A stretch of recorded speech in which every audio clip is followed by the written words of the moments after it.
কল্পনা করো যে তুমি হচ্ছে একটা বাঁদর। আর বাঁদর তো অ্যাকচুয়ালি আমরা বাঁদরেরই জাত। তো বাঁদরটা একটা গাছে বসেছিল। গাছ থেকে একটা আখরোট ভেঙে মাটিতে পড়লো, একটা বাদাম। এবার বাঁদরটা গাছ থেকে নেবে ওই বাদামটা এইভাবে নিতে গেল। এবার হাতটা বাদামটা নেওয়ার জন্য মুঠো করলো। এবার হাতটা আর বেরোচ্ছে না, এখানে আটকে গেছে। আর কিছুক্ষণের মধ্যে শিকারি আসবে, এসে ওকে মেরে দেবে। কিন্তু বাঁদরটা হাতটা বার করতে পারছে না, হাতটা ছিলে যাচ্ছে, বড় বড় ক্ষত হয়ে যাচ্ছে, রক্ত বেরোচ্ছে সেখান থেকে। বাঁদরটা কিসের দোষ দিচ্ছে জানো? বাঁদরটা দোষ দিচ্ছে হচ্ছে গাছের। বলছে গাছটা অনেক খড়খড়ে, গর্তটা অনেক ছোট, তাই আমি হাত বার করতে পারছি না ওখান থেকে। এই একই দশা হয় আমাদের মানুষেরও। আমরাও আমাদের কামনা বাসনাগুলোকে এইভাবে মুঠো করে বন্দি করে বসে রয়েছি, ঠিক আছে?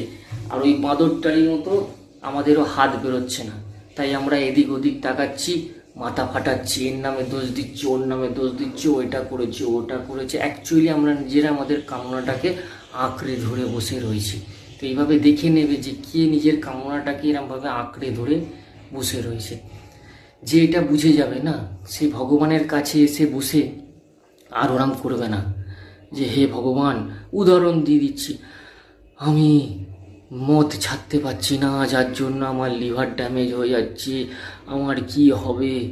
আমি মেয়েদের নেশা থেকে বেরোতে পারছি না, আমি জুয়ান নেশা থেকে বেরোতে পারছি না, আমার কি হবে? আমি ক্রিকেট বেটিংয়ে টাকা লাগাই, আমার সমস্ত কি হবে? এই যে এটা সে বলবে না, কারণ সে জানে আমি নিজেই ওই বাদামরূপী কামনা বাসনাগুলোকে নিজের মুঠোয় চেপে রেখেছি।